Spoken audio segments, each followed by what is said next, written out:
I want to recenter the family as the most important Jewish institution. I'm like Kirby. It was the Infidelity episode. Woo. Modern sensibilities with traditional sensitivities.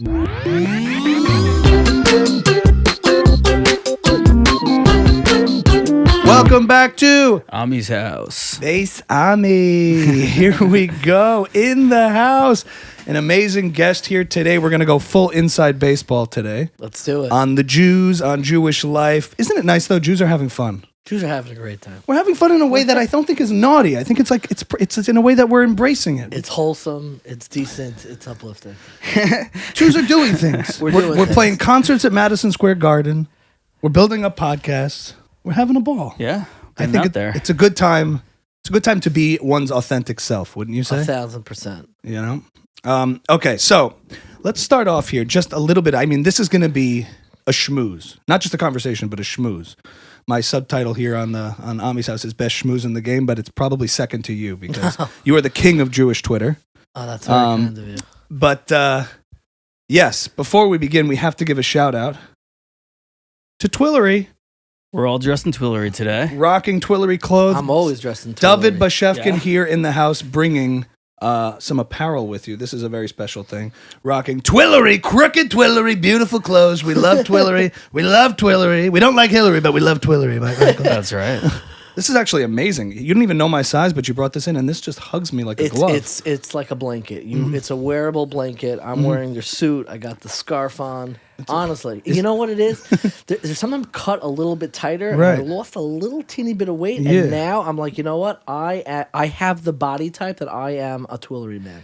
So, because it's not like H&M Euro Lean where it just makes you feel terrible putting it on. Because No. That's too. I wouldn't allow that in my closet. I could barely get a pant leg on for H&M. Just the hoodies, max. I could do hoodies, but when someone's like, "Where's that from?" They're like, "Zara." I'm like, because I'm an endomorph. It's not going to work. What's an endomorph? Endomorph, 3 body types. It means being a Jewish dad. Okay. It's a the Jewish dad bod. Jewish dad bod. Endomorph, ectomorph, and mesomorph. Okay. What would I be?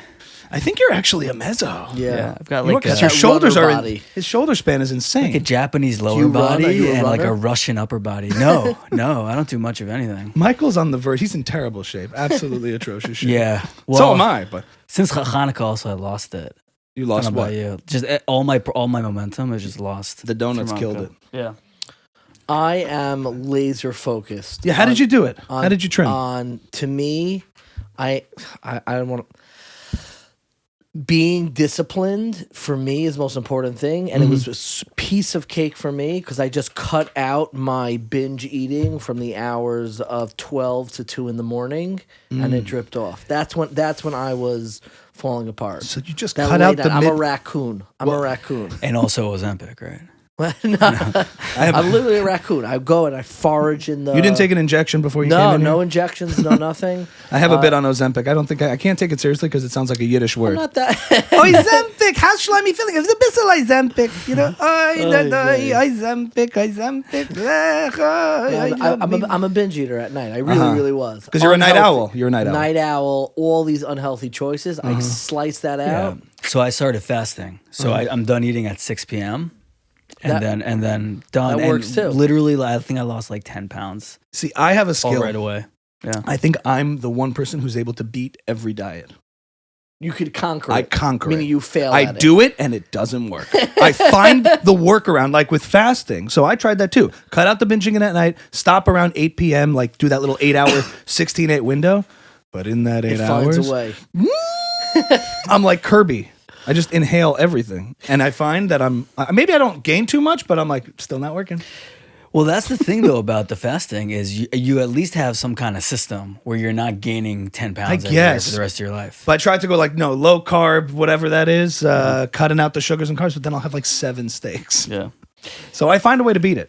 You got to beat it. But you're saying it worked for you. Just cutting out the binge gave you a little trim. Just a little bit more discipline, finding some. The book that got it for me, Yeah. Benji Epstein, Dr. Benji. Oh, you may yes. know him. Shout out. His father wrote a book entitled The Manly Man's Diet. And the reason why it worked for me, I cannot believe that we're talking about this on air, but here we are. Yeah, let's do it. It was not the book, but it was the cover of the book. The cover image of the book is just the midsection of a man wearing a button-down shirt, and you see the shirt holding on for dear life. And I read it on a Shabbos afternoon. I didn't even read it that carefully. And I looked down, and I saw my shirt hanging on for dear life. And I said, the buttons, exactly. And it was Shabbos afternoon, the worst time of a man's body. And you feel like garbage, and I felt like garbage, and I just needed to I don't like the way I feel right now. We need to stop this. When the shirt comes off in the mirror on a Saturday night after a heavy shab, that's the lowest point of an Orthodox man's life. Right there. There's a point you're getting dressed for Shabbos, you're putting on all your shirts, and when you realize no shirt makes me look good, there's not one left. Yeah, it can get tricky. It's that chest area. All of a sudden, it's like, and you're like, And sometimes I'll put on a shirt, and then you realize it's like the extra slim fit, which I never. There would be 6 inches between the two halves of the shirt. Can't even get my arm through it. So now, thank God, I'm in a place where they can button. Depending on the week, I'm not perfect. But depending on the week, they can even button. And the fitness game you've been implementing, or it's just food? All right. No, that's when I go on walks. So for me, that's mental health related. Right. It's not to lose weight. I just need to go on walks. Walks are so trendy right now. Walking is like I try to getting your steps in. Well, anyway, that wraps up the Twillory segment here because you lose a little weight and you get some Twillory. But we got a deal. Yes. Go ahead. For listeners of Ami's house, 18% off. Use code AMI18 if you spend over $139, which isn't so hard on the site. You get 18% off, and there's a 50% off site-wide sale right now. So use AMI18, AMI 18, you get 18% off. And if you cut out the binge eating, they fit just a little bit better. Right? Okay. So anyway, I'm keeping this. This is killer. This is yours? This is mine. Okay, so I'll give this back. But I will order this. Shirts? I've worn them before. They're not new. I've worn them before. Got that Bashevkin. It's got the Bashevkin fragrance. Right, so Dovid Bashevkin. Let's dig in a little bit. We're going to geek out on some stuff. Not every guest we get to talk to about like inside baseball Jewish topics. Please. But before we get into that, I just want to know a little bit about your sort of creative background that brought you to this point of having this audience, this space online. Having a podcast for this community. Like, what was the first use of technology, the first at bat creatively for you, where you were like, okay, I'm not just going to be a teacher, but I'm going to be a creative and fuse that together? Because you write, you've written books, you wrote a Sefer in Hebrew. Which I have and own. For real? Yeah, it's great. Yeah. I think about every time I say Tachanun, I think about you. In anger, remember mercy. Yeah. So now legit rabbi here. Yeah. So now we have to be deferential. And nice to see you. Nice to see you. How are you? Good. Very nice. Very nice. You write comedy. Yeah. You write the top 5 list. Yeah. You write for magazines. You're really like this all around creative, and you have a full-time freaking career. Like you actually make money doing things. I hope I do. I hope that continues. My creative process begins with my love of language. I am not as video. I'm not terrible to look at. I hope not, but I'm not as not anymore. I'm not since you cut the binge eating. I'm not really that proficient with video production. I'm a student of it. I love movies, but I love words. I love stringing words together. And I've been writing since I'm in 5th grade. And when Twitter first came out, now known as X, I joined Twitter and I realized there's like short, bite-sized, punchy words of sharing. I've been on Twitter for about 12 years, and I realized that this was a very good click. And I would say a lot of the opportunities that I got are based on my ability to write and use a voice code switch for different segments of the Jewish community. Meaning, I wrote for many years a humor column for Mishpacha magazine, which I still think you should be using for skits, for real. I'm not even kidding around about that. They're coming. Using some of the stuff that I've done in that book. And I also can write for Tablet. Like I do their Talmud stuff. I do their Daf Yomi programming. It's different voices, but it's my love of language, which is just a love of being able to share words that fit and able to transmit ideas to people. And were you always laser focused on just the Jewish community? Were you ever like, I'm gonna be a Twitter guy for anyone, or were you always like, my lane is Jewish? I'm very purpose driven when it comes to sharing content. I think a mistake that a lot of people make is they don't have a specific community in mind, and they end up being like, they don't know who their competitors are. They don't even know. Right. It's good to know who your competition is when you are either writing books. Before I write a book, what do? I go to the Barnes and Nobles, I go to a bookstore and say, where would this book live? Where would it be? What are the other books that are in the same universe as my own? So yes, I'm laser focused on sharing to the Jewish community with a love and appreciation of so many who overhear those conversations or listen in or chime in or engage in those conversations. But I'm laser focused on the broadest segment of the Jewish community. I started with the Orthodox community and I built outwards. And now, thank God, we have listeners. I mean, our tablet audience is not... it's not geared specifically to Orthodox Jews. Mishpacha magazine, that humor column was very much based on Orthodox culture, but it spilled elsewhere. But you have to start, I think, with a laser focus on a specific audience. We didn't do that for Buckle Up, the previous version of this podcast, and it was fun. But what we realized, it wasn't really going anywhere or getting into anywhere. Because who is this for? Not true. It was great. No, Michael's right. No, it was for our friends and family. Well, I have two comments on that because I do think, conceptually you are correct that being targeted and thoughtful about what you're putting out there is sort of the difference between, I think, success in a creative endeavor and more of a sluggish or like confused approach. But I think that mentality also paralyzes people from beginning anything. Oh, and let me be clear that I was paralyzed, meaning I'm constantly paralyzed.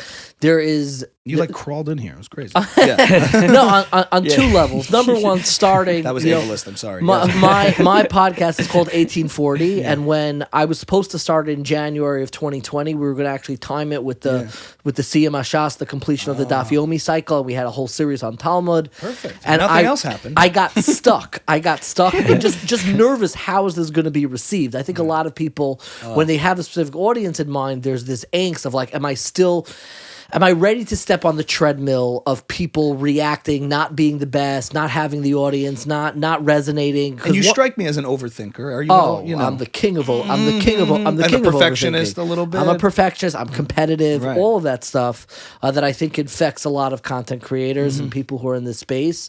So I was. It's much easier to live your life saying, if only somebody gave me a chance, if only somebody gave me this paved road, then I'd be huge. And then you live with your fantasies and dreams of how big you could one day be. Potential. It's much harder when somebody hands you the mic and says, okay, now do something, produce something. So on the heels of being the underpinnings of sort of a focused approach, I think is a backdrop of unfocused trial and error attempts. Because I like what Michael's talking about is like the podcast that we started was Buckle Up.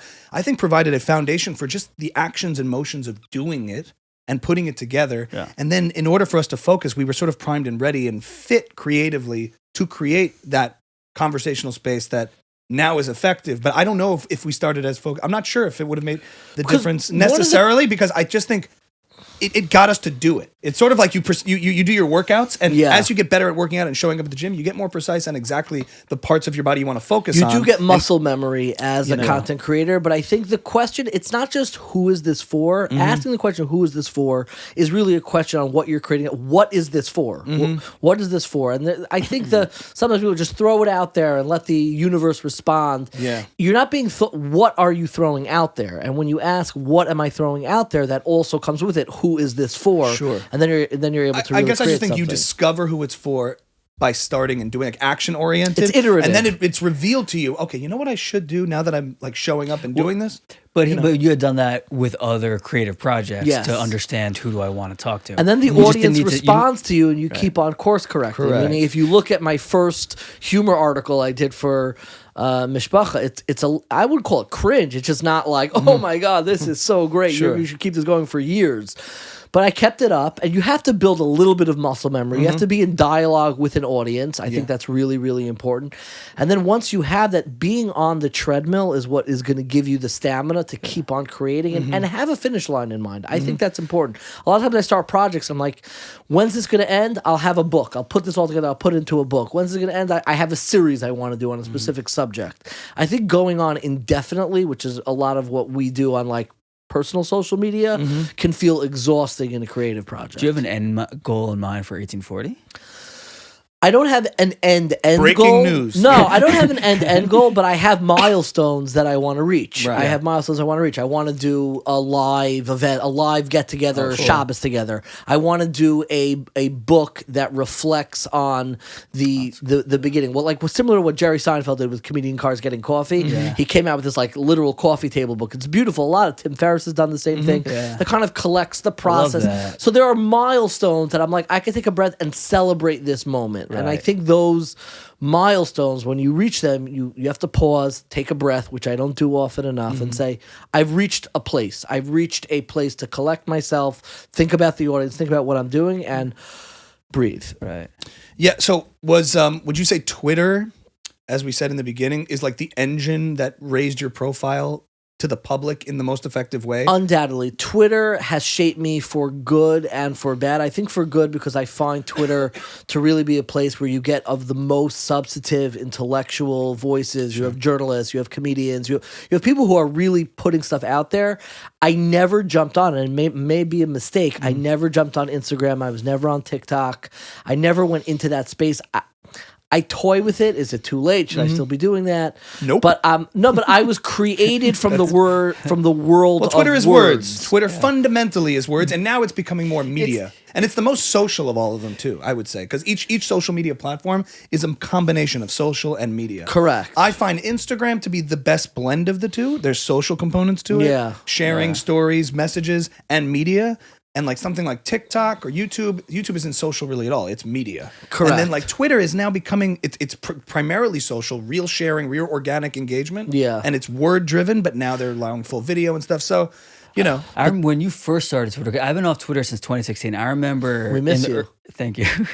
I have a four-letter thing, MWBR. Yeah. I was like really early on Twitter. No, but I remember before like the algorithm got sucked into Twitter, was just chronological.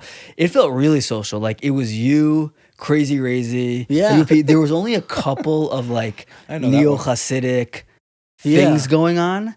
And it really felt like I had like Twitter friends that like I only spoke to on Twitter. I it was have like a very community. real relationships. I've spilled out into real life. I've met. It's I've had IRL. They say IRL. I've had Hasidim in my sukkah. I've had people reach out to me for real advice, counseling, questions. It's like I feel for sure all the time. My DMs is full with people who want to meet, they want to talk, they want to connect. They're going through stuff in their life, and I love that. I think it's something very beautiful. Twitter is not fake. It's not real life. It's not Twitter. No, but I have people reach out and they want something real, and I try to respond with that. I try to even the sharing Narishkeit and being silly or humorous on Twitter.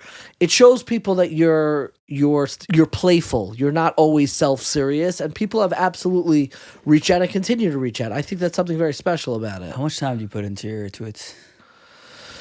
I try. I'm on it for sure. Too much. I check my phone crafting stats. The craft. I'm not as much as people would think. I could craft something. I feel something I want to share and put out there. I just throw it out there and become more in touch with your sensibility with time too. In the beginning, you're trying to like, with this, then you kind of know. You kind of get a sense of like, I know how this tweet will be received. I get a sense of it because I've had so much like give and take on the platform. And I don't use any of the pre-scheduled. I'm not that conscious. I try to share something at least once a day that's thoughtful or funny or serious or a Torah idea. And I built in a lot of stuff that almost programs what I'm going to be sharing. Every Saturday night, I share what is the book I read over Shabbos. Every Friday before Shabbos, I share a good Shabbos message that's linked into the Parsha. A new book every Shabbos? Yeah. I read a book each Shabbos. What are the logistics of that? Does your wife just...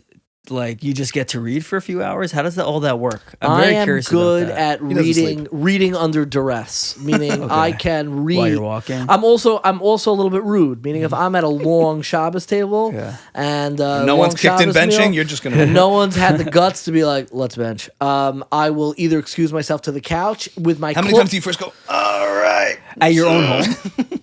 At your own meal, you'll excuse yourself to the couch? No, I run meals extraordinarily efficiently. That's not going to be necessary at a meal in my house. We're going to be finished by 2. We're going to bench. You could stick around. I don't kick anybody out. And I'll curl up with the book. On the winter Shabbos, it's much easier because you have the long Friday night. This is my time to shine. Okay. And even if I go to sleep, I have multiple... Under duress, I like that. You like doing a bath. No, for real.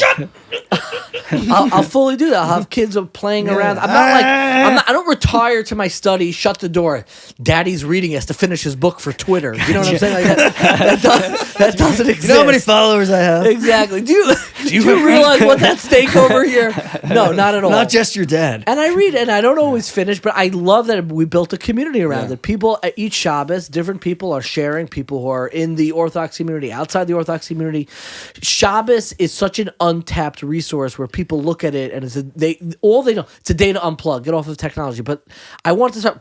What could you plug into? Find something you love. Read a book on comedy. Read a book on Jewish history. Right, yeah. Have you read Gary Goldman's book on? Not Gary Goldman. Are you kidding? Gary Goldman's one. No, I know. It's a brother. He interviewed something Ian Fox or something. The host of Ian Vultures. Fox. Yeah, did he you read his book on the comedy? Good One podcast. Of course, it Yeah. was my Shabbos read 4 or 5 weeks ago. Fantastic. I'm a good? student. I am a nerdy student of comedy.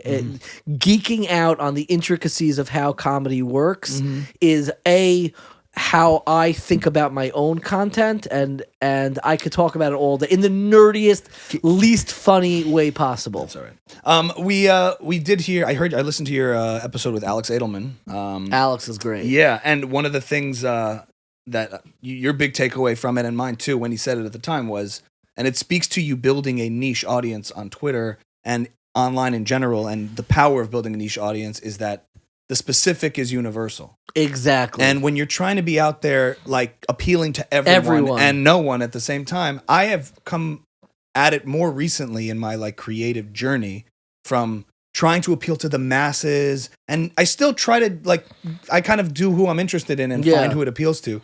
But I've discovered the power of community and the power of, I discovered you because of the most niche imitation you've ever done.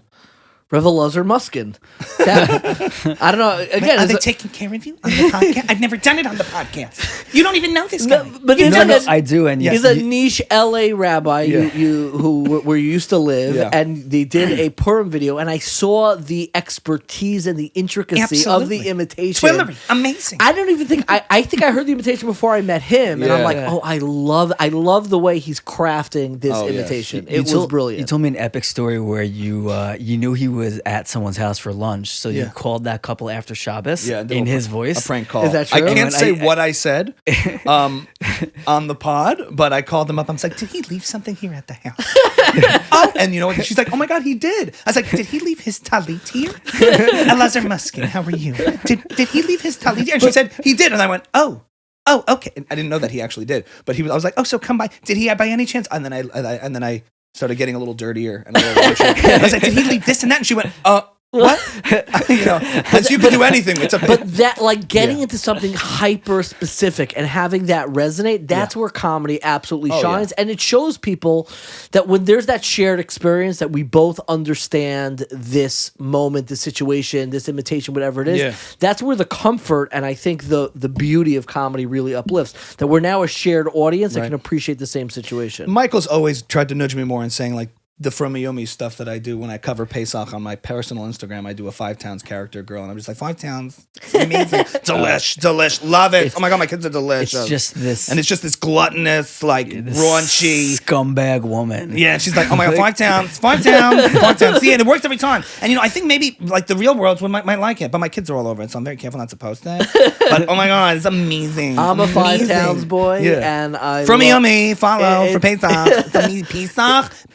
She just has voracious appetite. And she's like, what does my husband do? I don't know, but I have nice things, so I don't ask. She's sexually charged. Yes. But the specificity is universal, and the more deep I go into, because the idea is like, there's only one of you, right? Yes. In other words, you could try to be like everybody else, or you could try to do the thing that only you can do. And I have found that, especially in the space of comedy, right? Alex kind of touched on this a little bit, but like there is a perceived hierarchy, if you're a modern Orthodox Jew, that there's like Jewish entertainment, and the cool real entertainment, and the people who can dip out of it kind of get this credibility of like, oh, but you're like really a musician, or you're really out there, and I bought into that a little bit. We all kind of do. It's like, I've had stuff in movies and TV, and you get this sort of recognition that the Jews love to claim you. Like, oh my God, he's actually like one of ours, but he's out there he's not just doing weddings and event stuff. he's not just doing Jewish comedy or Jewish music. He's out there doing like real music. And I put that in quotes now because I think maybe post October 7th. And I was on this path anyway, but I'm just like, why not do the things? I'll do both. Like, it's not mutually exclusive. Do the things that I find funny, and certain things that I can talk about, Jim Gaffigan can't talk about. Correct. You know? Rabbi Sachs said when he was just like becoming on the global scene, he said the reason why he went on to the BBC and did a lot of that stuff was not to reach the non-Jewish community per se. It was so the Jews took him more seriously. And unfortunately, I think it's our own insecurity when we find a voice or an idea that we like. It's like, oh shoot, like, are we just liking the Jewish stuff? Like we need the reassurance that this is a voice, an idea, a person that can make it in the outside world. And I think it plays into an insecurity that's necessary. So people know, oh wow, he's real. You know, like the equivalent. I'm not doing comedy on a global scene, but getting published in the Wall Street Journal, getting a book reviewed outside of our niche. It gives the audience like, oh wow, he is a real boy. For sure it does. It's like Pinocchio syndrome. He's not a real boy. It's also easy for one to say, oh, I want to go back deep into my own roots when you've had a taste of the outside. Because if I hadn't had any of that, I may have a very different perspective. But it's also like the views of success and the perceptions of success when you reach a certain place that you've like dreamed about, or like I've always wanted to have a music on TV or movies, and people like perceive it as, oh, what's that like? You must have like quote made it, but then you get a taste of it and you realize like while you're very proud of certain successes and accomplishments, things aren't always what they seem, and there's a surreal place that you reach where you're like, okay, interesting. I have two pie charts that I live my life with. There's one pie chart which is you have like a tattoo on your arm. It's underneath it. Bal Tshuva. Not gonna unbutton right Tshuva. Before you became religious, he was just inked up. One pie chart are the different ventures and things that I do to make money. Right. And what pays me and allows me to just pay for things and have this.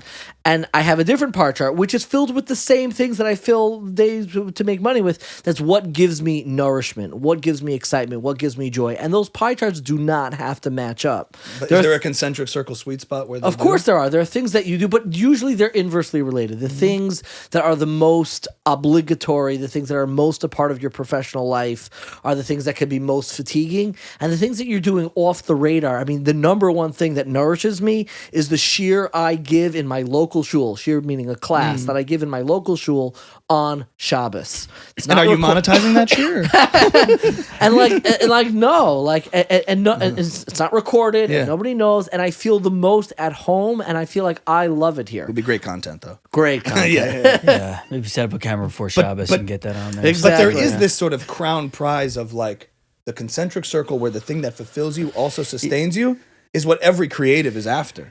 And it's not fame, or even recognition. It's that I love this thing, and my goal as a creative for musicians, for artists, is like I would love to be able to take pictures, make music, do stand-up, and have people reward me for it in every way, not just in likes, but also in financial support. Would it dilute it for you if it was purely it wouldn't, but if that was such an exclusive goal, I feel like I would feel more fatigued and it would be so much harder to get there. So I need to appreciate that I can have two different pie charts.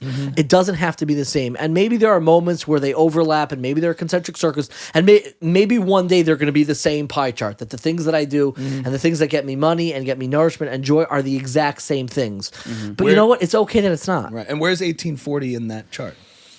1840 is my love, my mission, my purpose, but it is extraordinarily fatiguing. It is my dream that is a nightmare. It is my nightmare that has become a dream. Like, honestly, both. Like good stress, bad stress, but stress nonetheless. You have like it's stressful to do anything that's fulfilling. It's me taking a full swing at the pitch and living or die with the results. There's this great interview with Jerry Seinfeld and Lorne Michaels, which is incredibly profound on Comedians in Cars Getting Coffee, where they're talking. They say a few things in that interview that are just stay with me about the different types of what people go to find content, and they compare it to going to the zoo. You go to the zoo, you want to see the lion. He says that's like the classic movie stars, the Leonardo DiCaprios, the George Clooney's. You want to see the gorillas. The gorillas are the action stars, the Stallones, the Schwarzeneggers. Yeah. And then you want to see the monkeys throwing their feces at one another. Those are the comedians. And you go all these three things. But one thing that he says is he actually takes a shot, Lorne Michaels, at alt comedy. He says the reason why I don't like alt comedy, I don't care, he says, what's going on below 34th Street. Because alt comedy has a crutch where you're able to say, you don't really get what we're trying to do. You're able to kind of say, like, you don't get the artistic vision of our comedy. It's so avant-garde. It's so different. Can you give examples of alt comedians he'd be referring to? No, the old comedians I know actually made it and brought it to the mainstream. Or what is he criticizing? No, he's not Or what's he saying about I alt think he's comedy? criticizing like these kind of like teeny tiny improv shows that don't really make any sense. Like Tim Heidecker, he'll come out sort of as an unfunny character trying to do stand-up. Okay. And it's like, it's so interesting to see someone who's highlighted. bad at stand-up do But stand-up. he's working. What he's criticizing are the people who rely on the artistic value of what they're doing. I don't care if the audience gets me. I don't care if they respond because I'm so otherworldly and in my own head comedically. And Sacrificing the audience And Lorne relationship? Michaels says, when you're at the plate, you have to take a full swing at the pitch and live or die with the results. You can't say, well, you don't get, I wasn't trying to hit the ball. I was actually trying to get no laughs. And that's what I was trying to So do. essentially, it's like you're running the comedic experiment, but denying the results because you're above it. or Exactly. something. And I think the two exactly. of them, especially, I've heard Seinfeld talk about that his comedy is the lab and then the experiment and then back to the lab. But it's very Exactly. much the audience. Well, I'm serving the audience. Yeah, here. you have to have some metric. Is what I am doing resonating? Does it have a purpose? Yeah. And whether it's a comedy or whether it's a podcast or whether it's an article or a book or whatever you're doing, you have to have a metric. You can't just, I think, use the artistic expression. Then that's a hobby. If you want to go in and step on the plate, I think you have to take a very full swing, and that's scary to do because you're not always going to hit home runs. You're going to hit singles. You're going to strike out. You're going to hit, but you have to at least respect the endeavor enough that I'm really trying to do something here. So what's your endeavor? Sorry. Yeah, that's what's back your to mission at 1840, 1840? Yeah. What is that swing that you're taking? When you turn the mic on, what do you feel like you're trying to accomplish? 1840 is trying to address points of dissonance in people's religious lives. And it's not just Jewish lives, it's not just in Orthodox lives. I think that we don't appreciate how different our generation is, who was raised by institutions, essentially. We weren't raised in a shtetl. Our parents weren't the ones educating us. We're raised, we have schools, we have camps, we have high schools, we have Infrastructure. seminaries, yeshivas, all these institutions. And then you go out on your own and you start to feel this dissonance, the theological dissonance, like the religious ideas I was taught as a kid, they're not really holding up in the way that I thought they would. We have sociological dissonance. You were raised in a very specific Jewish community. Then you go out into the broader world and you start to like reflect back on your own community.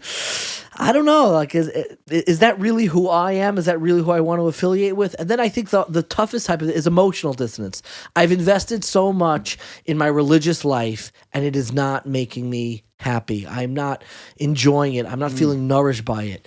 And having a place where we can explore these issues, some of them are very niche theological issues, development of the oral law, sociological issues, talking about dating in the Jewish community, or emotional issues, or just talking about mental health and happiness and how you find satisfaction from the hours and hours and thousands of dollars we pour into our religious lives. Let's explore the dissonance, the reaction. The imagery I use very often is somebody driving in a car, where when a car begins to skid, and I've been in such a car, your first reaction is always to take the steering wheel and go in the other direction. That's what actually makes it start Worse. to really spin. You have to spin into the controversy. And that's what we try to do. We're not sensationalists. We're not looking to, but It's there. But Now it's you're- there, and we want to explore it, unpack it. And especially if I can put words into your mouth, especially because I think I've heard you say this before, especially for people in their like late 20s, 30s, 40s who don't have resources to seriously explore these things. They don't have rabbis, they don't vocabulary? have friends, they don't have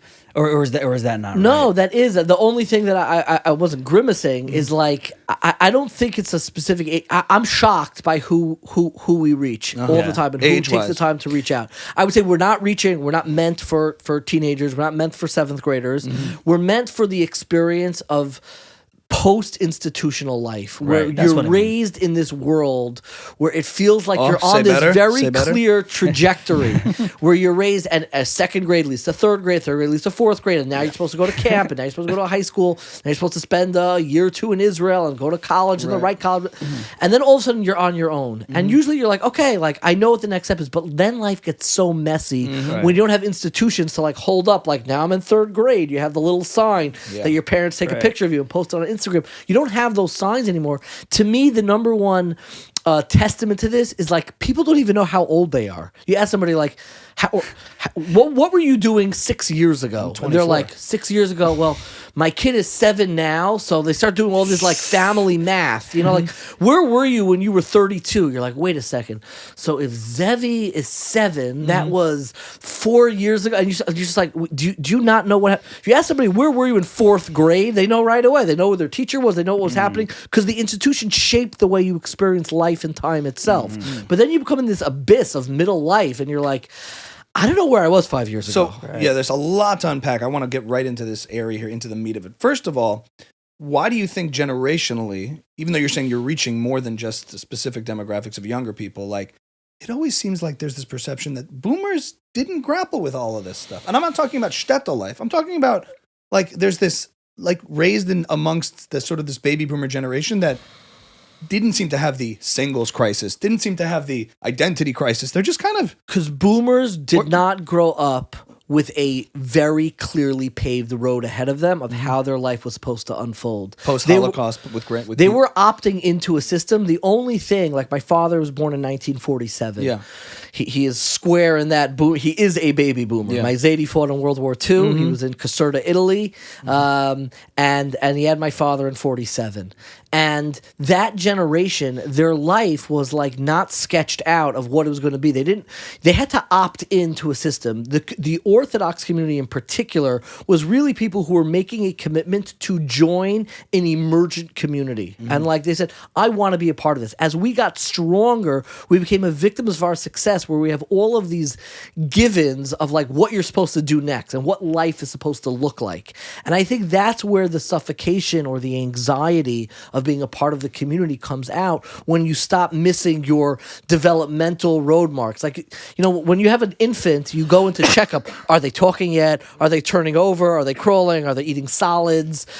Imagine that was the actual unfolding of your life. And we have these road marks. And there are things that we want people. We want people to get married and to have children and to be affiliated with a synagogue and this and that. But I think there is a rigidity to the way we expect our lives to unfold. And that is why I think a lot of people later on in life are like, wait, my life is not unfolding the way it was supposed to, the way everything my teachers, the institutions I affiliated with were telling me it should unfold, and I feel like a failure when really you're not. And like you said, do you think this is it seems like it's the product of success and comfort a little bit? Very much within so. the boomer generation of constraint, financially, socially, and all of these things get very simple. We are victims of our success. You know, young people getting married now were the first generation who, for a lot of young people, just materially, their lives are getting worse by getting married rather than just staying in their parents' house. If you stay in your parents' house, you've got, you know, if you grew up in a wealthy community, I grew up in a fairly wealthy community, you've got all these amenities and all this stuff, and then you get married and you're like, oh shoot, now I got to do stuff on your own. And there are people, the saddest thing to me is they spend their entire life essentially trying to recapture and relive the childhood that they had. That's the standard they know. And that's And what's expected But of them. that's so sad to me that you spend your entire life where the metric is, I just want to recapture the material success I grew up with. I see that a lot with shuls, like friends trying to start new shuls, synagogues, and like be on the board and like just like recreate the shul we went to merry-go-round. when we were kids. Yes. And like those shuls don't serve us anymore, and like it doesn't seem like anyone's having fun. You can't even find the people you want to join, the families and all that. The And it's worst like, thing to me is that it reshifts the climax or the apex of your life, where it becomes very past oriented. You ask somebody, what were the best years of your life? And they'll say, my year in college, my year in yeshiva and seminary. How do we get that answer to be be right now. And Right the answer should be like, not yet. I haven't experienced it yet. Yeah. We're like, it's over the success and joy and nourishment is amortized over the entire course of your life. Right. And I think people, did we get too serious at some No. point? No, this is you great. tell me. This is You could cut my juicy. mic at any point. This is juicy. But I think I'll make a funny face every once in a while.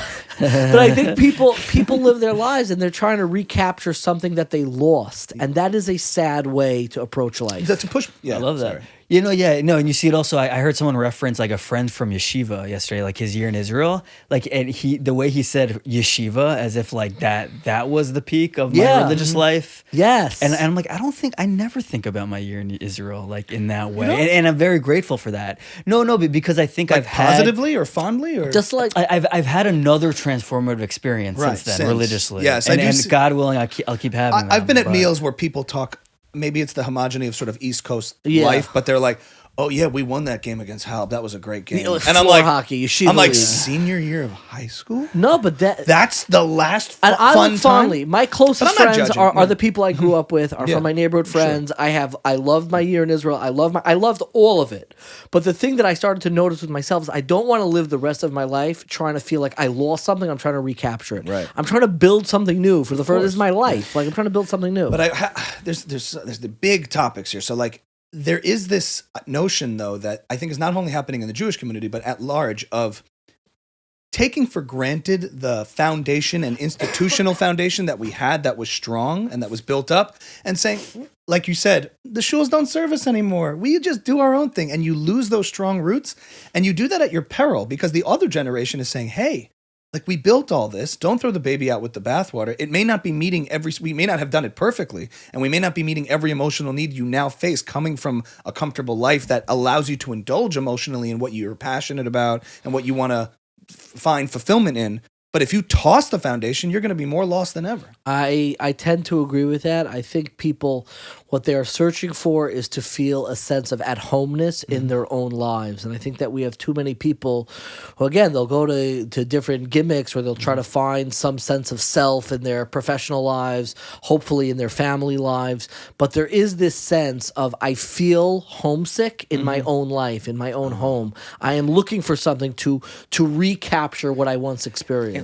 Where did you where'd you come up with this thesis? First for your own life of like I don't want to feel lost, I don't want to feel homesick in my own life, and then seeing it in other people. Was there a Honestly, there's a look. My life is a amalgam of all the experiences that I've had. The first debt I always say are to I have incredible parents. I have unusual parents. My father is an oncologist and treated cancer, and I grew up in a home where the seriousness and the urgency and the magnitude of life itself was not. It was front and center. Meaning, you see people, strong people, impressive people, chashuv people, meaning important people. It's a Hebrew word. Important people, and they're coming to my house to speak to my father because they're grappling with cancer, and you see the vulnerability of life itself. Also, I'm going to be real with you, movies and television, the way I think I've done something really important is that it gives you sometimes the language that you wouldn't otherwise have to depict and to really understand what am I experiencing. I think every generation has the shows that reflect the zeitgeist of what people are experiencing, and we're no longer in the Saved by the Bell generation. That's not the show. You can map the experiences of growing up in each generation for what was the central teen show of each generation. Fresh And Prince, Saved by the Bell. No, and they get Girls. exactly, and they Girls. get crazier and crazier because I think our lives feel more and more lost. The movie I was going to mention is Garden State with Zach Braff and Natalie Portman. He's the one who there's this scene where he tells the character Natalie Portman. I haven't seen it in quite some time, but he says part of adulthood is feeling homesick in your own house, and I felt that. There were periods in my life where I would go back to my childhood home and be like, well, this isn't my home yet because I'm supposed to be married, so this isn't supposed to be my home. So what? I feel homesick in my own home. That's a very painful feeling, and I think people experience that more broadly in their lives. What's weird for me is like my instinct is I'm averse to that. Like I don't want to necessarily do the merry-go-round all over again and try to bring it back one more time. I'm looking to, You shouldn't. to recreate an adventure of my own, and it's You like take risks. You're doing Yeah. if you're in this space, Yeah. you're taking risks. It's scary. I wish I had the. But maybe in moving to LA or like moving to other communities, not that that's going rogue because it was a modern Orthodox community in LA, but having left the sort of the New York East Coast area, I went to school in Boston and then moved to Los Angeles. I just got a sense of like, even just joining a different synagogue and a different community and being recognized not as my father's son or as part of this, now because I had to grapple with this and moving back to the East Coast and kind of coming home a little bit after 10 years in LA. And you just get a sense of being out of this sort of like, not that there's anything wrong with it, but it just gives you a sense of like agency. Agency. That's an excellent term, and I think that's what I think people are looking for in their lives. And because they made decisions they feel they were supposed to make. Correct, and a lot of what 1840 tries to do, again, it's based on the calendaric year 1840. I'm not going to go into depth why we chose that year, but that was a year of upheaval broadly in society, industrial revolution. People start to ask those questions. I wanted to ask you the name of it and what self, it meant, but I feel like you've been asked of self. times. Yeah, that's interesting. So I just mean these decisions that people made early on. Also, if you study. In watching a lot of Gary Vee, which in my early impressionist content was a lot of Gary Vee impersonations, right? Yeah. Like, and he's like has this, I really believe that, right? 1840, great number, turn it into an NFT. No, but I did see one of the things he talks about is like we have it in reverse. One of his gems of wisdom that he has said is, you should be doing the most risk-averse stuff early to figure out what you want to do. And then as life gets more complicated, you kind of hunker down into different passions, which doesn't speak to the modern Orthodox life of like getting married young and having a family early. I think get the career started. And get the career. I mean, so it's not, I don't want to judge it too harshly because it is true. We have very limited. A modern Orthodox life careers. is an expensive and it's life that requires stability or at least demands it in some way. So it's easy to say like, just follow your passions and be out there. Yeah. But like I said, I struggle with this. But don't throw the baby out with the bathwater. The institutional foundations, don't forget where you came from, because if that falls out from under you, you will be in an amorphous abyss as an adult, much worse than you are at the moment.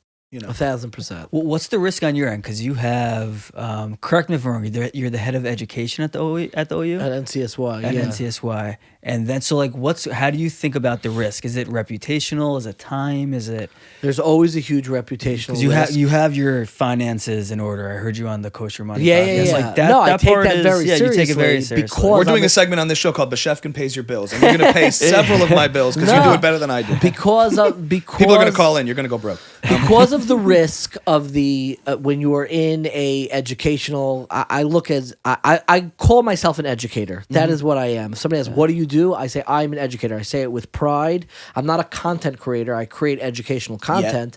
But I look at myself as an educator. There's a tremendous amount of risk in this world where, unfortunately, if you are an educator, you do not have the stability that grows over time in other industries. If you are in law for 15 years and you make partner, it gets harder and harder for your career to be turned upside down. I have a close friend who I actually quoted on that episode named Maishi, who I think most of my financial knowledge and perspective came from. He was a roommate of mine. He's younger than me, and he's brilliant. And he's killing it. And he is killing it. He happens to be, Maishi knows finance, definitely. Maishi's doing great.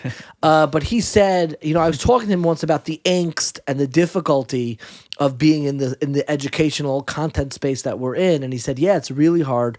You have to reinvent yourself every 5 years. And that response gave me a full-on panic attack in the car. I'm like, don't say that. Don't tell me that. I do. But he's right. He's right. Meaning, my father was an oncologist. Nobody asks an oncologist, are you still practicing medicine? You still doing that? Nobody. I have a brother-in-law who's a big corporate lawyer. Yeah. Are you still at that firm? You're still practicing there? I get asked that. You still trying that little? But of comedy course, shtick? are you gonna ask that? Are you still doing that? Are you still at the OU? Are you still at NCSY? Are you still doing 1840? Still. Yeah. And that word "still" is doing a lot of work. Why is that doing work? Because there is this expectation that you can't do this forever, and that's a really scary thing to be hearing that language from the community. So there's always this risk that you are situated, you're living in a community that does not look at your work as something that is stable and sustainable for the rest of your life. You have to come in with that knowledge. You have to make financial choices, professional choices.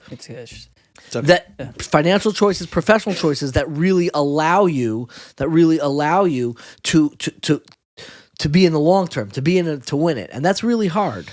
But at the same time, I think, really, correct me if I'm wrong, but you value coming at all of this and doing what you're doing and exploring.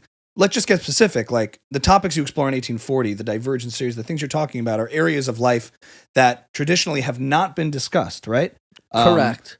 if you can explain a little bit about the areas you're I mean, targeting that are uncomfortable. Our biggest series that we do every year before Pesach, Yeah. because Pesach is the time where we celebrate Jewish families. So we explore divergence in Jewish families, what we call intergenerational divergence. And we have parents and children, and this past year we did spouses, talking about differences within the Jewish family. One spouse who found faith and another spouse who lost faith. A child who is gay and a parent who is an Orthodox rabbi. And what we try to do is how do families navigate this? Because I think too much of our messaging and strategies for how we raise our children, we learn from institutions. Institutions have very good ways of providing stability for our community. But that strategy does not always work on the family level. And I want to recenter the family as the most important Jewish institution. And I think we've lost a lot of that in the shadow of the strength and successes of our institutions. Are you looking for a delicious, fun, and easy dinner? Something that the entire family will be obsessed with? Well, we are excited to announce a brand new partnership with Chutzpah dumplings. Michael. I got to tell you, I made these dumplings for my family, and they devoured them in 5 minutes. Delicious. They're 100% plant-based. They have 9 grams of protein per serving. They take less than 10 minutes to make. You can fry them, boil them, steam them. You put the flame on. You just wait for them to float to the top. If you don't have any sort of timer, you could do that. I love when that happens. Bloop, bloop, bloop, bloop, bloop. Their first flavor, Bubby's Dumplings, reminds me of a Shabbos brisket or even a homemade sloppy Joe. I know you like them sloppy. You can order them right now at eatchutzpah.com, where they will be delivered frozen to your door in an amazing styrofoam box, actually, that the kids love playing with. Go to eatchutzpah.com and use the promo code AMISHOUSE for 15% off. AMISHOUSE. Eatchutzpah.com. Enjoy. That's interesting, but you also feel it is essential that you are within the institutions, right? Because Yes. that gives the audience permission that the institution is influencing to accept what you're saying without it feeling like it's too edgy or rogue. I mean, Correct. it's so important. I have institutional affiliations that both ensure that I stay tethered and just don't wander off. Though I've made mistakes, and sometimes I'll get into disagreements with different parts of the community. You shouldn't have covered that. You should have covered it in a different way. Right. And I've taken real steps to make sure that the mistakes that I make or will continue to make, you're always going to mess up in this way, are not as cataclysmic as maybe things that I've done in the past. and counterproductive. To Are what you're trying to do. counterproductive, But like that tension, can you take us to that tension a little bit? Like, you're in a sense, what makes you an asset to the institution, because you're having these conversations, also to some, it makes it a liability, because the same people who are like, we're doing this, and you're the vehicle that by which this is happening, is also causing tension and rift, and like you have to manage that. And you seem to also love institutions. You love studying them and understanding them and operating within them. Yeah. But you also like questioning them. My PhD was on how institutions respond to leadership crises. And I really appreciate institutions. I'm not looking to tear down institutions. I'm not looking to erode institutions. We desperately need them. I think what I'm trying to do is remind people that there are 3 units of affiliation within any community. We have our individual affiliation, we have our familial affiliation, and we have our institutional affiliation.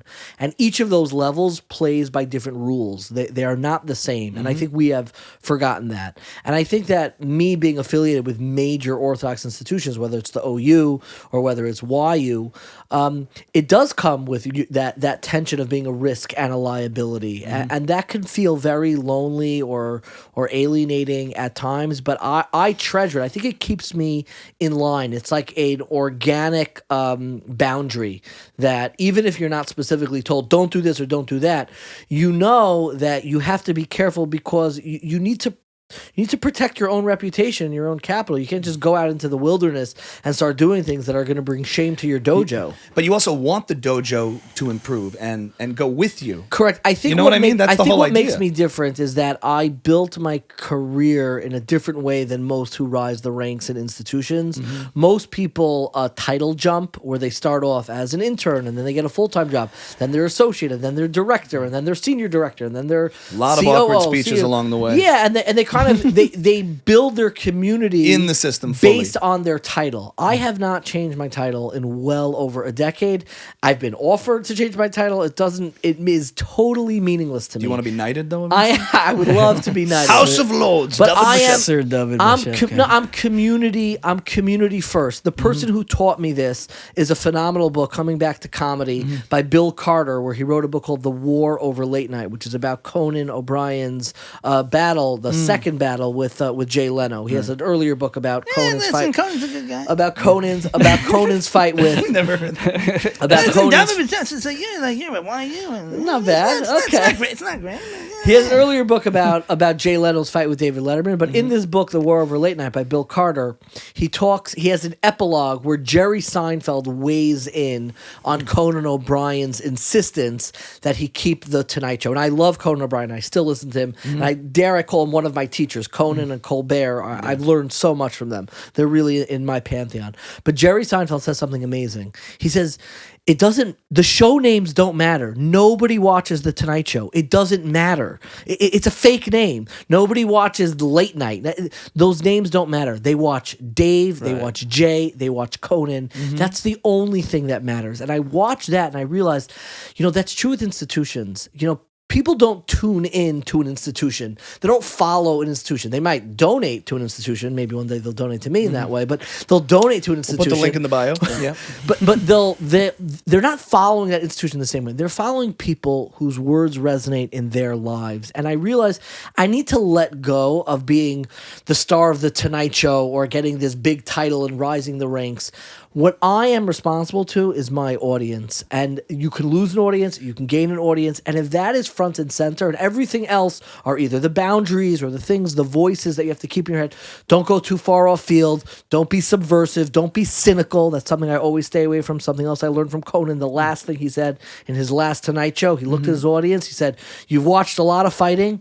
I'm begging you, don't become cynical." And I think the institutional affiliations help me stay within bounds, but allow me to reach do the work I'm doing and reach the audiences I want. There was an amazing moment on one of your recent podcasts that really captured that for me. Like all of the delicate balances that you need Tiptoeing. that you need to tiptoe. It was the Infidelity episode. That was... And your guest was talking about Any fallout? You're gonna tell us who it was on the Patreon episode also. So keep. And he was talking about his. I'm gonna use a word here, maybe if you're listening in the car or something with the family. He was talking about his like addiction to masturbation, and to porn. And he was going like pretty into detail about it through like junior high and high school and Israel and after Israel, and then you went. I also struggled. And I was like, oh, like, is he gonna say it? And you're like, when I was in YU, I had this habit that I was very, very ashamed of. And I was like, oh my God, like, is Dovid gonna say that? Drop it on 1840? Yeah. Like, can he even do that? And you're like, whenever I was alone, I just had this urge to indulge in tobacco. Oh, and I spoke about cigarettes. And you talk about cigarettes. And I was like, oh, that was perfect. That was perfect. It was like, it's I a forgot vice. where that was going. I'm It's like, a vice, but it's I it's hear like his an heart acceptable- beating, Michael. I can hear his just beating sweating right now. through my No, Twillory suit. you were the one that No, said I know, it. but in the Yeah. moment, I mean, Yeah. is there trauma from that episode? No. But I'm saying like you. Short answer is yes, but Okay. No. But it That's was- why I'm watching here. I'm like, I don't know where we're going here. But that was gotcha, important. gotcha, I think gotcha. that was an issue that, again, there are so many ways, and we need to return to that topic because there's so many people who are affected by it. Yeah. But there's not a person who has grown up in the world, in the Jewish community, outside the Jewish community, who knows somebody or a family that has broken up because of this issue. And we know that it's one of the 10 commandments, thou shalt not commit adultery. And I was not looking to uproot that one of those 10 commandments. If anything, I was trying to highlight the stakes of what happens to somebody who does cross that boundary. And the most important thing to me in that episode was the therapist who spoke afterwards. To me, that was the most important conversation I've ever had for my own life. To the willingness to What was said by her that hit you? Yeah, the I most? actually, I didn't. I think I stopped listening You after stopped? the interview. I didn't know there was He a got second an part. urge. I had to have a cigarette in the car. that therapist who's absolutely brilliant. spoke about how very often what draws people in is their sense of their struggle with their unlived lives, and looking out and feeling trapped in their own lives, and kind of they start imagining, and they have people in their lives that ends up metastasizing or could metastasize into adultery, because they keep on imagining the unlived. Who else could I have married? And we all live with those unlived lives. It's a really profound point. But one thing she said, and it stays with me every day. I asked her, "Give me a strategy to help people from straying." Everybody can have that. She says the goal is not to never be attracted or know that anybody else is attractive outside of your own spouse. I mean, we hope you could do that. Most people can't live by that standard. You have to keep on reminding yourself, why did you make the choices to get married in the first place?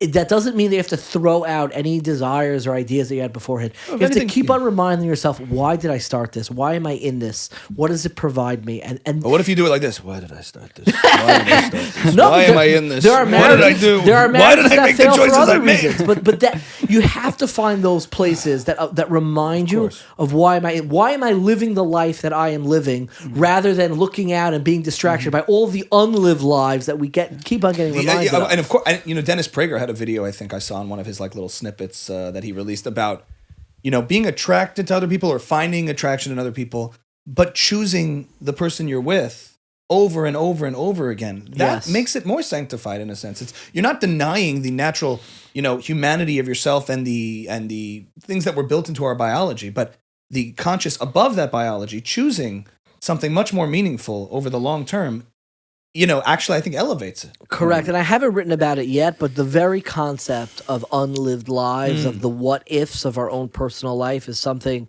that I always think about. I think it's one of the most fascinating philosophical concepts. I have a whole stack of books on my shelf about it, and I think people need to contend with that. Yeah. For the record, I don't follow really any of the drama or blowback. I didn't know there was blowback to that episode. There was. It was one of the most fascinating, and I listened to a lot of podcasts. It was one of the best episodes of podcast I've ever heard in my life. Oh, that's very kind of I you. really liked it. I thought it was really brave. You got rid of the side chicks. And great that you did that. So thank you from a listener. Thank you. Your podcast on money too was one of the best ones I've. It was on a different show, but you spoke Kosher Money. Yeah, Kosher Money. That one was maybe one of the first ones I've heard of you before I started checking out 18Forty. But I was like, nobody talks about this stuff, specifically. Down to earth basics. I'm saying, there's topics in life. Money. It's like he's doing well. Yeah, exactly. With all the euphemisms. He's struggling. They're very comfortable. It's all just blanket statements. And I'm like, okay, but it would be helpful to get a little specific for all of us what we mean, because then we live in these amorphous like perceptions of people's success. And I was going to touch on a sort of another bigger idea that as we all kind of grow up and you start to kind of get these perpetual disappointments in things that are just inevitable with growing up, like you see people's shortcomings, you see somebody who you once admired, you realize, oh my God, turns out they were doing something behind the scenes that wasn't kosher. And you're like, huh. And I wonder if it just highlights the fact that, like, you always ask yourself, is this just like what life is supposed to be? Like, did my dad just not tell me as he grew up that this was going on behind the scenes and it was just kind of kept from me? Because every once in a while growing up, I remember I'd see like one of my parents' friends kind of walk into the house and I'd have to be like, Ami, upstairs. And I'd have to be sort of shuttled away from like adult drama that was going on. Come to find out later, they were going through divorce, or somebody had a drug problem. Oh, it turns out, Bobby was an alcoholic the whole time, and they don't tell the kids. But you put adults on sort of this pedestal, of like, oh, stability. They're like living adult life, and when I get to adult life, like I'll be past all this angst, all these problems. And as you get older, you realize, oh, no. It only gets harder. It compounds. And it's all there. We're all just big kids at the end of the day. You just develop tools and mechanisms to deal with it. But the problems are there. And the failures are there in adult life just as much. It's not like the adults have all the answers. So, just speaking short about it, like, adults don't have all the answers. So I just wonder if that's just a part of it. Like you grow up and, or are you trying to tackle things that are like inherently problems, or are they just par for the course? I think a lot of times I'm not looking to. Does that make sense? It does. Mm-hmm. I'm not looking to normalize the darkest parts of our life, but I am trying to, when a boat is sinking, God forbid, like in the Titanic, what they do is they shoot a flare up into the sky so people could come and they can come and help.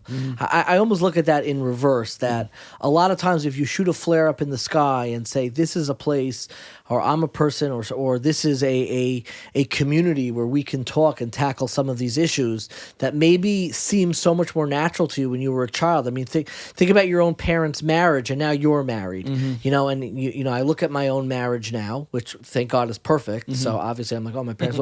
No, but you start to realize the texture and what was the layers and how was that produced. And then you go back and realize, you appreciate what your parents were doing more, because I don't think it's appropriate to take a 6-year-old and be like, by the way, mommy, we don't always like each other. You want to. The main thing that allows people to really venture out and look at the world is being raised at a young age with that trust and that sense of safety. And then when you're later and you're able to stand on your own 2 feet, you have to build depth upon that, upon that foundation. I think parents do confuse that too, where they try to like too early say, we're going to tell like there's not a boundary set. Yeah. And there are differences in a child's development, as you see, where the important thing in the beginning is identity, and a sense of stability and a sense of safety. Correct. Because children do need that. When you build up a sense of that and a sense of self-confidence and safety, then you go out into the world that's not stable and that's not safe, and you could deal with it. But I wonder also... The Squid and the Whale, starring Jesse Eisenberg, written by Noah Baumbach, is a phenomenal film that depicts a lot of that struggle. I'm familiar with it. Yeah. Squid and the Whale. Squid and the Whale. He hasn't done any serious work lately. That's the line from me, right? I don't know this, so this is above my head. You don't watch movies. Not, Is that true? Not anymore. He doesn't watch anything longer than 2 to 4 minutes. That's why you're so good at Instagram. Well, I need it's a coaching. gift. That's why I'm here. Michael, I want to say is wrong, but he's not. I want to say he's wrong. I when movies were the thing, I watched a lot of movies, and like that was the consumption, and I think I've just delved into short form full on in what I produce and what I consume.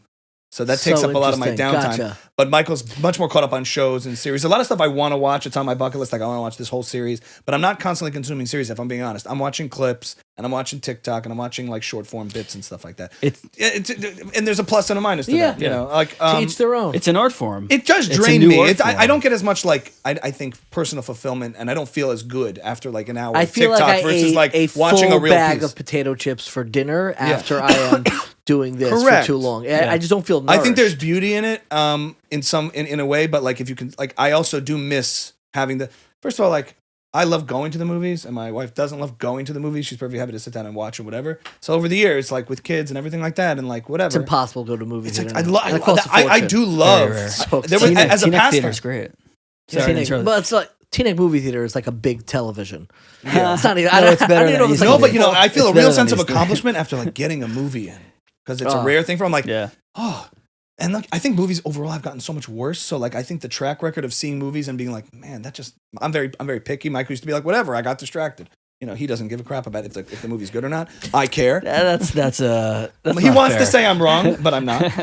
We used to argue all the time. You're like, I thought it was good. No, your standard was I distracted? No, I no could, critical eye, no critical that's not lens. true. I could like one thing about a movie and think it's worthwhile. I could be like, that character was amazing. I don't care if the rest of it sucked. I liked that character. And I loved action movies growing up, but the writing in action movies used to actually be there. There used to be like writing and character development. 90s in the action 90s. movies. I grew up on that stuff. Was the golden age of But I've action become movies. less of a movie buff and a series buff. I mean, there was a few. I've Game of Thrones, some of the Breaking Bad. I've consumed that, but I'm not caught up on everything. But the point is, I don't know this squid thing. Okay, so can we move on? It's old anyway. But in general, just It's like a deep cut, right? There's only so that's much good. free time as a parent and everything, and when you just want to just like mindlessly go, that's what happens. Okay, I get my phone and I deep dive on TikTok. Sue me.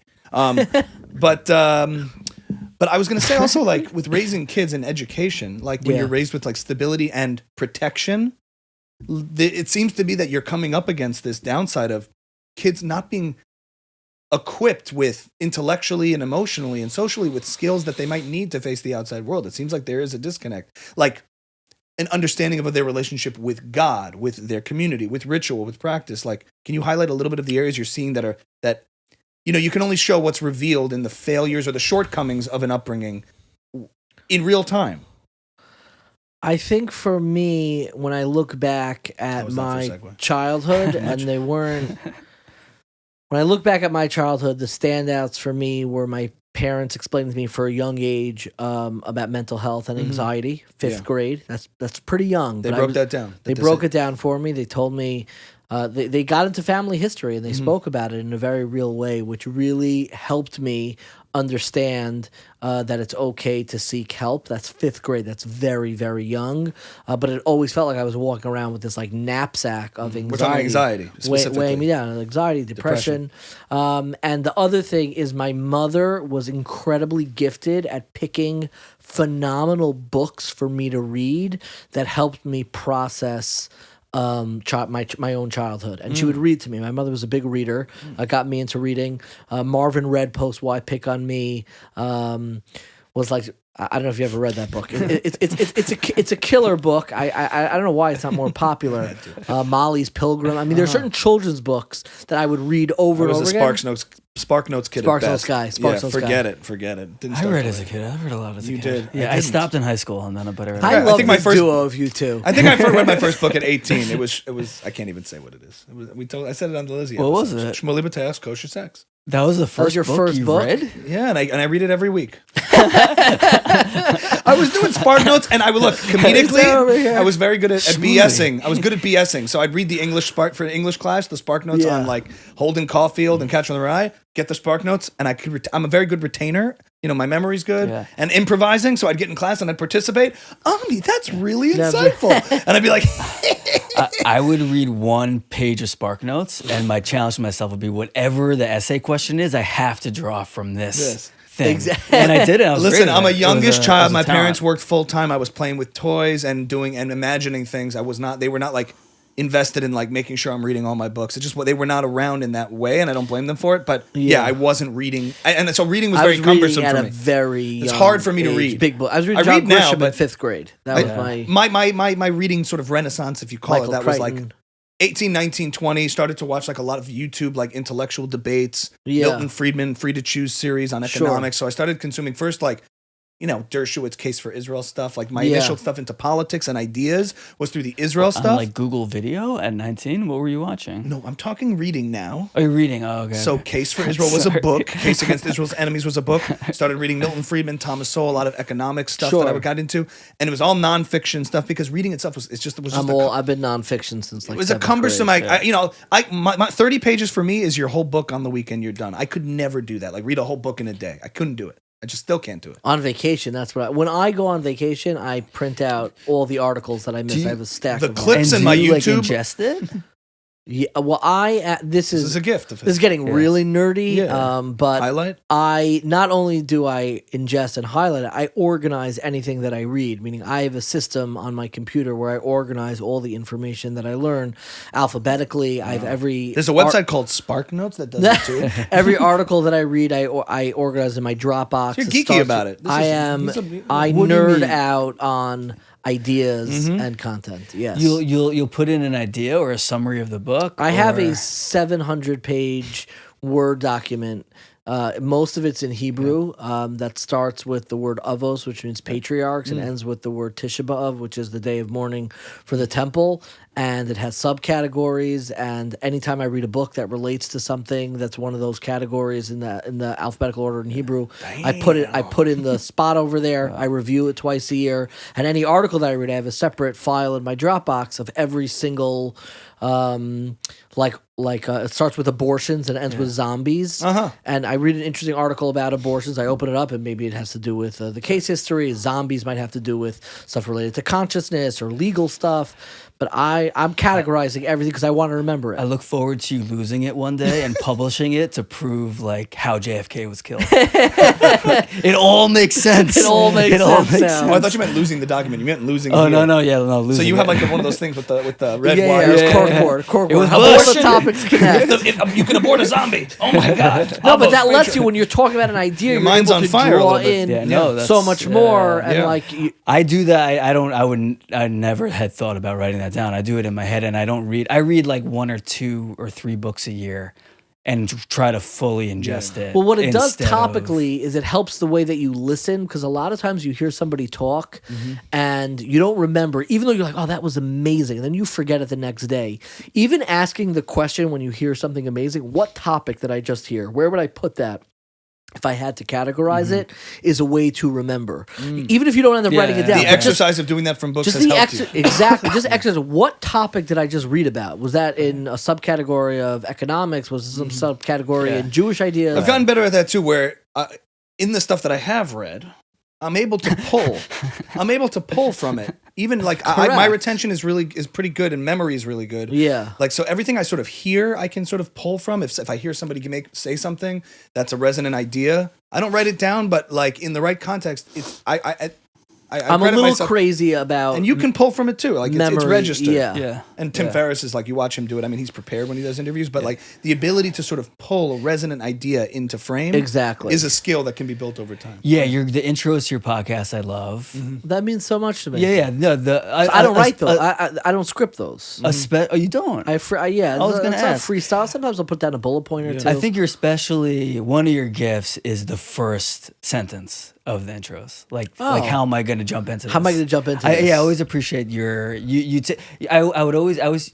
something I love about The Simpsons. Are you a big Simpsons guy? Huge. Not the more recent stuff, but of course, but not. If you try to track the first scene in The Simpsons to the plot of it, it would be impossible. The way a Simpsons episode starts, it's wholly disconnected from the rest, and I love how they connect it. And I feel like you're very good with that with your intros. It's so interesting you say that, because it's one of the things about content that I love about writing, where writing is really three things, but people only focus on two of them. People focus on the vocabulary, the words that use fancy words. People focus on particularity. You say that a lot. That's a good and people focus on the grammar. Did you use the semicolons, em dashes, commas? Did you use all that right? And to me, what excites me most about writing is not the vocabulary, it's not the grammar, is the structure. Structure is the most exciting, interesting way, where the way you cut it. And I love starting a piece and going all the way in left field and somehow weaving it back. Those are the best movies, the best TV shows, the best beginning, the best middle, articles, end. Act 1, books. 2, and 3. Yeah. Exactly. And when I wrote my books, a lot of it was about, I have the second third, but I need the opening, or I have the opening and I need to figure out where I'm going with this. Yeah. And I love playing with structure. That's the joy. Well, we actually have a new opening. Yeah. For the because what is the should we close with that? It's a song. We got about 5 minutes left. I wanted to touch on one thing before we get to our ending here, because we were talking about raising kids in the community and now as they fare as adults, and you've touched on all these issues that are previously unexplored, and you've met some tension, but I would say overwhelmingly it's obviously a positively received. How would you first of all gauge that to the community that you're reaching, like pushback versus appreciation? I look at when somebody reaches out to me and says, I feel betrayed by what you said on your podcast, that to me is a testament that we are doing the right thing. Why? Because the fact that we have built a relationship that is even capable of betrayal with a podcast. Have you ever emailed a podcast host and be like, by the way, when you said that really that hurt me. Most people don't have that relationship with their audience. I do not take that as a given. The fact that we are capable of soliciting not the chatter, not the angry, but somebody that hurt me. I feel betrayed by that. That means we're doing the right thing, that we're even capable of evoking that emotion. That means we're together in this. And I actually take a great deal of comfort that people can even have that reaction. So the betrayals and the positivity are in the same bucket of the reminder that we are on the right track. And do you get, on the subject of judgment, do you get this sort of like sense, especially when you were first building it up? Because, you know, in the Jewish world, modern Orthodox Jewish world, Orthodox world more generally, it's like when you do anything out of the box, before it becomes on the build up to it, there's always met with this weird suspicion, eyebrow raise. Huh? What are you doing? Fully. How's your cute little podcast doing? What's he doing there? First of all, where do you think that comes from? Is it projection because you're doing something that they may want to do or think about doing? Do you get this kind of like, do you get that thing where people are confused and therefore in order to protect their dignity or their sense of stability, they have to knock it? Were there friendship circles that were like, Dovid's trying to do a little podcasting. What is he, Joe Rogan? I think there are two avenues. There's one avenue which is people like the watching somebody on a tightrope walk. Yeah. They love watching somebody because of the ability to fail. They might fall, they might fail. And when you first step out onto that venture, I remember when I first started writing a humor column in Mishpacha, like the first reaction, it was my father actually. He was like, he got nervous, like, this is full time now? Like he was nervous. He was like, that's a very thin wire that you're walking on. I think people do like, there is a little bit of, that's not what my father, there is a little bit of schadenfreude in the community where it's like, oh, he's trying to do that. And that. There's a second model of the community that I think is with all types of art or content. People don't like people who take the work that they're doing very seriously. They don't like it. They don't like it. I think it's. I think there's an element of envy that you are involved in a work that you do take seriously, and I do not apologize, and nor do I hide the fact that I take the work that I do extraordinarily seriously. I don't think I'm that important, but I take the work that I do a real responsibility, and I take it very seriously. It's a real craft, whether it's a joke, whether it's something serious, whether it's narishkeit. Whenever anybody says to me like, people used to respond, that's so cute. That's so cute. And I'd be like, Bubala, Zieskite, sweetheart. If you locked yourself in a room for 6 months, you would not be able to do one humor column. For 6 months, you wouldn't be able to do it. It's not cute.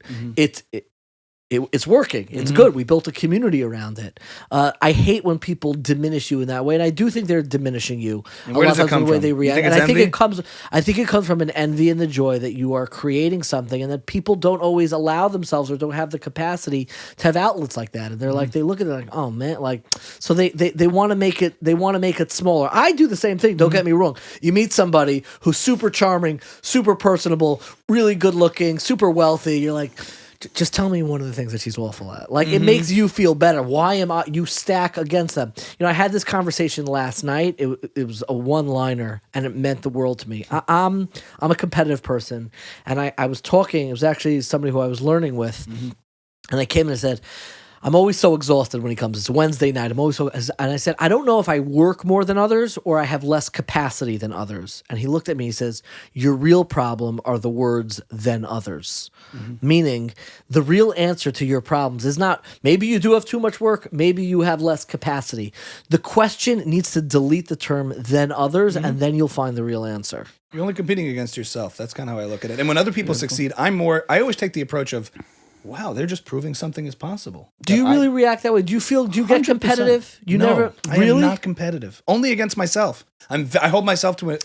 I admire that a great deal. I am competitive. I am not. I don't play sports. I love my competitors, and I'm the type of person I get along with everybody. But I'd be lying if I see these major breakthroughs, and I'm like, oh man. No, it's something I've learned from you actually, because he's not lying. And yeah, I'm competitive, and I'll be like, oh my god, look what they did. Yeah. And he really doesn't. No, yeah, you really don't go there with it. And it's that's a nice thing to have. I wish I had that, and I work on it constantly. No, because when somebody succeeds in the same thing that I'm in the same hustle, I go, sweet, it is working. It is possible. I mean, they just proved that whatever I'm doing, do get that sometimes, is what they're doing, and it's a matter of time and patience and grit. Yeah, like they just demonstrated. They are affirming to me that it is possible. I love that. Everybody's success in a particular endeavor doesn't show me what I'm doing wrong. It can illuminate what I'm doing right or what I can take away. And we're on the track that now exists in the world. They have made the case. You know, like when I was growing up, you have to realize in the 90s and early 2000s, trying to get into show business, how many examples were there of either people from our community or anybody? The Jewish community had this caricature of entertainment. Oh, it's a tough business. I don't know. And to the extent it really was, there was a lot of gatekeepers, there was a lot of unknowns, but it was a caricatured perception of what a tough business is. I hear it's really tough out there. And then once you dive into it, you look, the successful people I see celebrate other people's success.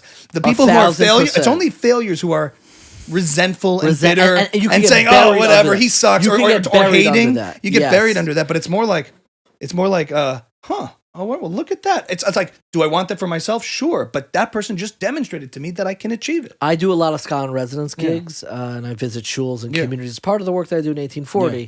And I remember I have some friends who, like, I asked, we talk among ourselves, what are you charging for Shabbos now? And sometimes someone will tell you, like, this, like, extravagant number. Nice. And when I hear that, I'm like, thank God. God bless you. There you God go. bless America. They're making it easier for you to charge more, too, because you're setting standards. You're bringing something to the world. You value your work. You take yourself seriously. You don't have to be embarrassed by that. And the next person who starts a podcast and talks about these issues will be on the heels of what you've built, And I'll come after their families, but yeah, sure. But I'm just saying, you've opened a door for a whole other thing. So it's like a rising tide, generally speaking, lifts all boats. So I do believe that. And on the subject of judgment, there was an area I wanted to touch on. I think we're running out of time on judgment. I wanted to talk about judgmentalism in the community and how, like, we're raised with the sense of the idea of, like, we need a cohesive community and therefore everyone sort of has to buy in. But the negative byproduct of that is that we all judge each other so harshly.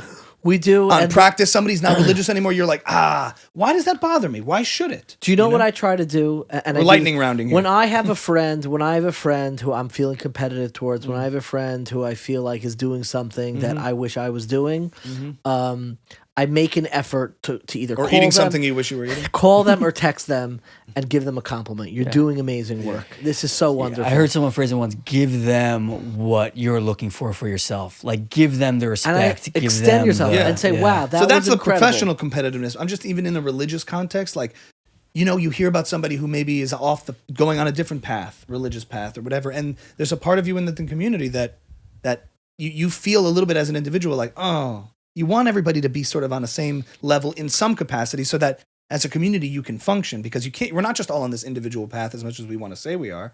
Like, part of being a part of a community is that everybody sort of holds certain standards of religious observance, of cohesion. So I always wonder, like, if that's something. The more confidence that we have in our own purpose, the more belief we have in our own lives, the less you're looking at what other people are doing. And it's okay to have those insecurities. I have them in my professional life a great deal. But the more confident you are in your own purpose, the less you're going to question what other people are doing. I love that. We have a closer. Wait, and I have one question. Yes. I need to ask it to you. You don't have to give me specifics, and you don't have to answer at all. But what's the listenership for 1840? Because everybody I know, I can tell you that. What is it? We get between, it depends on the episode, depends on the series. We get between, I would say, on the low end 8 and on the high end 20,000 an episode. Wow. That's cool. Is that Cool. okay? Yeah. Can I say that out loud? Yeah, great. It's such a personal question. Has my anyone? goodness. Yeah, no, I'm always. So private. Michael's geeking out on the for metrics. sponsorships and stuff. I don't know if people want to, like, have those numbers out, but no, that's great. Cool. Yeah. I know. I mean, everyone of my we're peers one of the largest Jewish listens. podcasts. Yeah. We're not the largest, but we're one of the largest Jewish podcasts. Yeah. We've been number one many times. But that's the basic. And we do have a new intro for you. Your intro is good. Okay. I think we can make it better, Like though. 4 more minutes? Yeah. It's quick. okay that I It's did quick. that? It's Okay. quick. And also, sometimes guests, if they can handle it comedically, I've been trying to hone in on an impression of you listening to podcasts. Nuh-uh. So what do you think? Should we try it? Let's do in it. front of you? Yes? So in your Do voice for my podcast, though, no? Or Well, his? do it for his. Do it for Okay. his. So welcome to 1840. Yeah, Here we yeah. go. So, there's a little bit of that Long Island, and I'm getting back. I say a word, particularities. That sort of turns on the button, okay? So here's the new intro for. It's a little Gary V. Right? Like, no, it's not. I'll It's not. tell you what you're What missing. am I I'll tell you what missing? you're missing. Correct it before yeah, I do the yeah, read. yeah. Correct There's it. one person who did an imitation of Perfectly? me, a nail-biter imitation, and a lot of the work is in the Yes. glasses fix. Oh, okay. So, I'm not one, but when I'm listening to Just the 1840, audio. Babish, when I'm listening to 1840, It's too nasal. It is. It's Should I too scale nasal. it that whole? That's what I said. Yeah. And more in the mouth. More in the mouth. So Yeah. lower. Okay. Lower. Particularities. Okay. Yes? Particularities. Hi, friends. Welcome to 1840, where each month we explore topics balancing modern sensibilities with traditional sensitivities, regional instabilities with global possibilities, night activities with wheelchair accessibilities. We explore topics balancing oppressed minorities with top priorities, religious frivolities with global intifadades. Who wrote this? Mitsuyadities with sushi-grade qualities, biblical theology with cellular biology, high technology with sincere apology, Greek mythology with satanic demonology, Celebrity genealogy with unlicensed urology. Quentin Tarantino's with migrant Latinos. Who wrote? Oh my goodness. don't know. Atomic neutrinos with Vegas casinos. Great Bambinos with Don Pepinos. Today on the show, we have our dear friend, and forgive me if I'm going to butcher this name, Dovid.